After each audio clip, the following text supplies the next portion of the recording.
विचारतो, तू Bigg Boss Marathi season 6ची विनर झालीस, त्यानंतर बाहेर आल्यावरती काही जणांचं असं रिएक्शन होतं की अरे यू वॉज नॉट डिझर्विंग, तू डिझर्विंग नव्हतीस.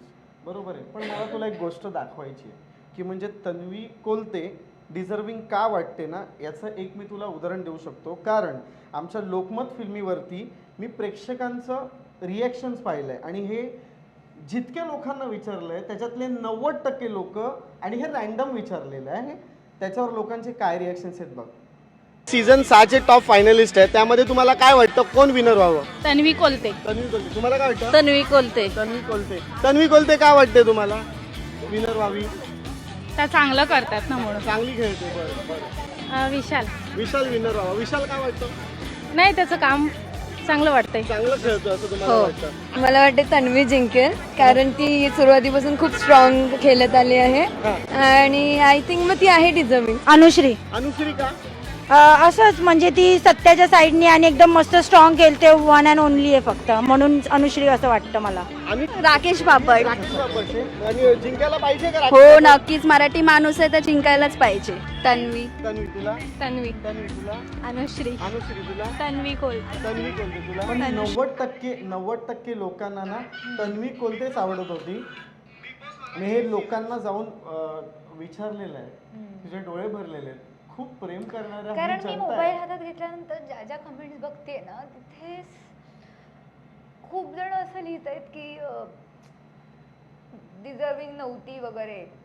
कसं असतं ना, 100 दिवसांचा प्रवास करून आल्यानंतर जेव्हा ट्रॉफी हातात असते आणि जेव्हा लोक म्हणतात की डिझर्विंग नव्हती, त्यापेक्षा जास्त हर्ट करणारी कुठली गोष्टच नाहीये की ज्या गोष्टीसाठी मेहनत केली, सगळं केलं, जीव पणाला लावला, सगळं करून आले, पण हातात ट्रॉफी आहे आणि एका हातात फोन हातात घेऊन मी जेव्हा बघते कमेंट्स आणि लोक जेव्हा म्हणतात की डिझर्विंगच नाहीये, तेव्हा कुठेतरी असं वाटतं की खरंच मी डिझर्विंग नव्हते का? म्हणजे शेवटी जनता आपल्याला खरं मत देते ना, खरं प्रेम. तन्वी कोलते एवढी स्ट्रॉंग आहे, लोक एवढे प्रेम करणारी लोक आहेत.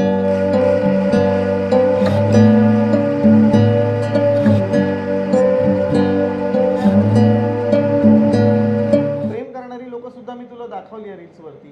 किती लोक, 90% लोक, म्हणजे हा माझा रिसर्च आहे, मी जितक्या लोकांना विचारलंय, सर्वात पहिलं नाव तन्वी कोलतेचं होतं. काय सांगशील ह्या प्रेम करणाऱ्या तुझ्या रसिक प्रेक्षकांना? आणि बाकीचे जाऊ दे, त्यातले 5% लोकांना तू नसेल, कारण कोणीही परफेक्ट 100% कोणाचं देत नसतं, पण तन्वी कोलतेला प्रेम करणारे 95% लोक आहेत, त्यांच्यासाठी तू काय सांगशील आज लोकमत फिल्मीच्या माध्यमातून? त्यांच्यामुळेच कदाचित मी विनर आहे. त्यांनी ज्या प्रकारे माझं कौतुक केलंय, मी हे व्हिडिओच्या माध्यमातून बघितले. म्हणजे मला सगळेच जण सांगत होते की तन्वी कोलते ब्रँड करते. सर तुला माहिती आहे का केवढा मोठा ब्रँड आहेस तू आता? लहान लहान मुलं तुला लाईक करतात, छोट्या छोट्या मुलींची तू क्रश आहेस, तन्वी दिदी. आणि हे जेव्हा असं चांगलं ऐकते ना, तर खूप जास्त भारी वाटतं. आणि जेव्हा डिझर्विंग नाही म्हणतात तेव्हा मग कुठेतरी थोडं हर्ट होतं की थोड्याशा निगेटिव्ह कमेंट्सवरून तुम्ही एखाद्या माणसाला जज नाही करू शकत. म्हणजे 1 ते 100 दिवसांचा प्रवास तुम्ही असं लगेचच जज नाही करू शकत, कारण त्याच माणसाला माहिती असतं 100 दिवसामध्ये त्याच्यावरती किती वादळं आलेत आणि हा सीझन खूप टफ होता. त्याच्यामध्ये इतकं वेळ टिकून राहायचं, काहीच न चुकता वगैरे, तर ते होऊ शकत नाही. कुठेतरी चुकायला होतं, पण 12 आठवडे व्यवस्थित राहून 13व्या आठवड्यामध्ये एवढं हेट, मग ते असं कुठेतरी मोबाईल हातात घेतल्यानंतर असं वाटलं की बापरे, इतकं सगळं हेट. पण ठीक आहे, मी अशी मुलगी आहे जी हेट करणाऱ्या लोकांना पण प्रेम करायला भाग पाडेन एक ना एक दिवस.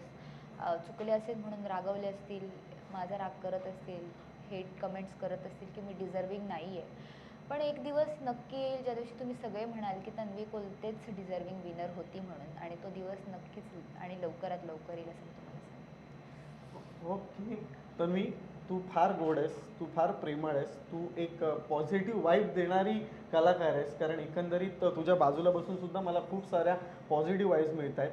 आता बिग बॉस मराठी सीझन 6 नंतर तन्वीचं प्लॅन काय आहे? आपल्या रसिक प्रेक्षकांसाठी तन्वी कोलते काय घेऊन येणार आहे नवीन मेजवानी, एंटरटेनमेंटची मेजवानी? बिग बॉसचा विनर एकदा जाहीर झाला की सगळ्यांचे डोळे अगदी चातकासारखे फिरतात त्याच्याकडे की आता काय प्रोजेक्ट घेऊन येणार आहे म्हणून.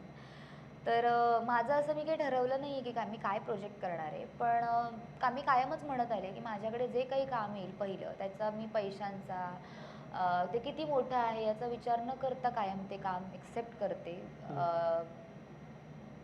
याआधी माझ्याकडे काहीच नव्हतं तेव्हा सुद्धा पहिलं येणारं प्रत्येक काम मी अ, लक्ष्मी माझी म्हणूनच एक्सेप्ट केलं होतं.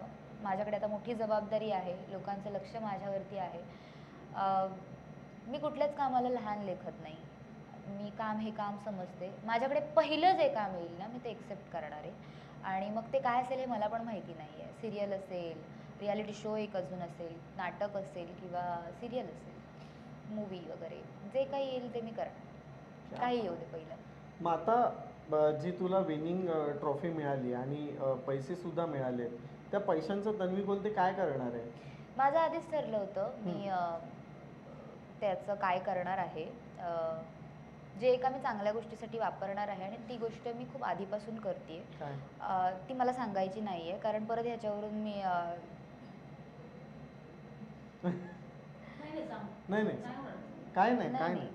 नाही मला नाही सांगायची.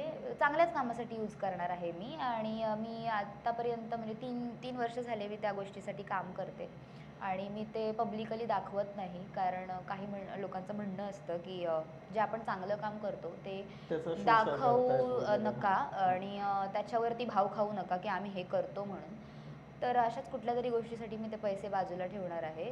थोडे पैसे मी माझ्या स्वतःच्या घरासाठी इंटेरियरसाठी वापरणार आहे. माझ्या स्वप्नापूर्तीतलं एक छोटा हातभार म्हणून आणि थोडे पैसे मी त्या कामासाठी बाजूला पण ठेवणार. तन्वी मला काय वाटतं, कर नाही त्याला डर कशाला, बरोबर आहे? तशी तू आहेस, मग तू जर चांगलं काम करत असशील तर लोकांपर्यंत पोचायला पाहिजे ते. त्याच्यामध्ये जेव्हा मी खूप जास्त सक्सेसफुल होईन ना त्या दिवशी मी नक्की ते समोर लोकांना एकदम छानपणे सांगेन.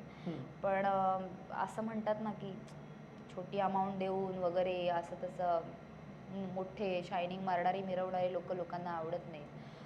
तर जे काही करते ते चांगल्याच गोष्टीसाठी करते आणि एखाद्या वेळेस मोठी झेप घेईन त्याच्यामध्ये तर नक्कीच ते भरारी मोठी असेल आणि लोकांसमोर मी ती जाहीर करेन. लोकांसमोर आणि लोकमत फिल्मीवरती पहिले जाहीर करशील, हे प्रॉमिस नक्कीच कर. नक्कीच नक्कीच कारण माझी पहिली कमाई स्वप्नपूर्तीतली आहे आणि त्याच गोष्टीसाठी मी ती वापरेन जी मी करत आली आहे. आणि नक्कीच मी ती अनाऊन्स सुद्धा करेन नाही करेन माहिती नाही पण नाही करशील, बोललीस, प्रॉमिस केलेस आता करेन, लोकमत फिल्मीवर करणार आहेस ते. करेन.